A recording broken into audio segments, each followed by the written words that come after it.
ിട്ടുള്ള ആളുകൾ, ഉദ്യോഗസ്ഥന്മാർ, ജനപ്രതിനിധികൾ, ഒരാളും രാഷ്ട്രീയ പാർട്ടികൾ ആരും തന്നെ ഈ കാര്യം ഇവിടുത്തെ കർഷകരെ ബോധ്യപ്പെടുത്തിയിട്ടില്ല.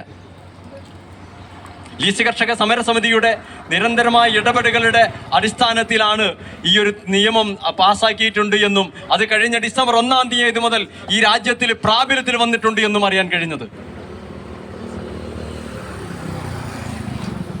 നേരത്തെ ഇവിടെ ചെയർമാൻ സൂചിപ്പിച്ചതുപോലെ ഇത്തരത്തിലുള്ള ഭൂമികൾ, റിസർവ് ഫോറസ്റ്റിൽ പെടുന്ന ഭൂമികൾ മുഴുവനും കൺകറന്റ് ലിസ്റ്റിൽ ഉൾപ്പെടുന്നതാ. കൺകറന്റ് ലിസ്റ്റിൽ ഉൾപ്പെടുന്ന ഭൂമി, ആ ഭൂമിയിൽ എന്തെങ്കിലും നടപടിയെടുക്കണമെങ്കിൽ സംസ്ഥാന ഗവൺമെന്റും കേന്ദ്ര ഗവൺമെന്റും ഒരുപോലെ വിചാരിക്കണം. ആ ഒരു നിയമവും കേന്ദ്ര ഗവൺമെന്റ് ഈ ഭേദഗതിയിലൂടെ മാറ്റിയിട്ടുണ്ട്. ഇതുവരെ ലീസ് കർഷകരുടെ കൈവശമുണ്ടായിരുന്ന ഭൂമി വനംവകുപ്പ് പറഞ്ഞിരുന്നത് ഇത് വനം എന്ന നിർവചനത്തിലായിരുന്നു ഉണ്ടായിരുന്നത് എന്ന. ഇപ്പോഴും വനം വകുപ്പ് പറയുന്നത് ഇത് വനം എന്ന നിർവചനത്തിലായതുകൊണ്ട് ഞങ്ങൾക്ക് ഇതിലൊന്നും ചെയ്യാൻ പറ്റില്ല എന്ന് പറയുന്നു. വനം വകുപ്പ് ഉദ്യോഗസ്ഥന്മാരോട് ഞങ്ങൾക്ക് പറയുവാനുള്ളത്, കഴിഞ്ഞ ഡിസംബർ 1-ാം തീയതി മുതൽ 2023 ഡിസംബർ 1-ാം തീയതി മുതൽ ഈ ഭൂമി വനം എന്ന നിർവചനത്തിൽ നിന്ന് മാറി കൃഷിഭൂമി എന്ന നിർവചനത്തിലേക്ക് കേന്ദ്ര സർക്കാർ മാറ്റിയിട്ടുണ്ട് എന്ന് ഉള്ള നിയമ കാര്യം നിങ്ങൾ അറിയില്ലെങ്കിൽ അത് നിങ്ങളെ ബോധ്യപ്പെടുത്താൻ ഞങ്ങൾ തയ്യാറാണ്.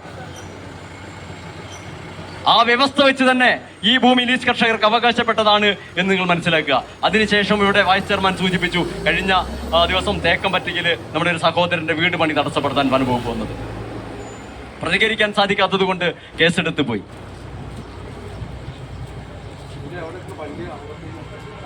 എന്തു തന്നെയായാലും ഈ ഒരു വിഷയത്തിൽ കേന്ദ്ര സർക്കാരിന്റെ ഒരു നിലപാടും, അതുപോലെ തന്നെ ഈ വിഷയവുമായി ബന്ധപ്പെട്ട് മുഖ്യമന്ത്രിയെയും മറ്റ് വകുപ്പ് മന്ത്രിമാരെയും കണ്ടപ്പോൾ കേരള സർക്കാരിന്റെ അനുകൂലമായ നിലപാടും കുറച്ച് വൈകിയിട്ടാണ് എങ്കിലും, ഇപ്പൊ നമുക്കറിയാം നമ്മുടെ ബത്തേരി മണ്ഡലം MLA ഇത് 3-ാമത്തെ തവണയാണ്. ഏകദേശം 13.5 വർഷമായി ബത്തേരി മണ്ഡലത്തിൽ MLA ആയിട്ട്.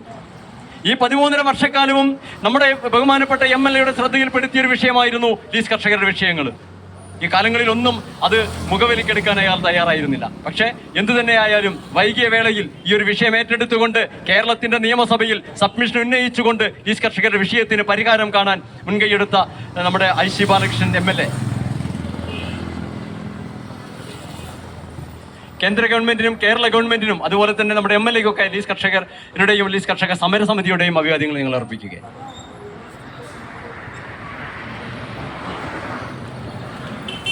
എന്റെ കർത്തവ്യം ഈ യോഗത്തിൽ നന്ദി അവതരിപ്പിക്കുക എന്നുള്ളതാണ്. ആദ്യമായി ഈ യോഗത്തിൽ അധ്യക്ഷത വഹിച്ച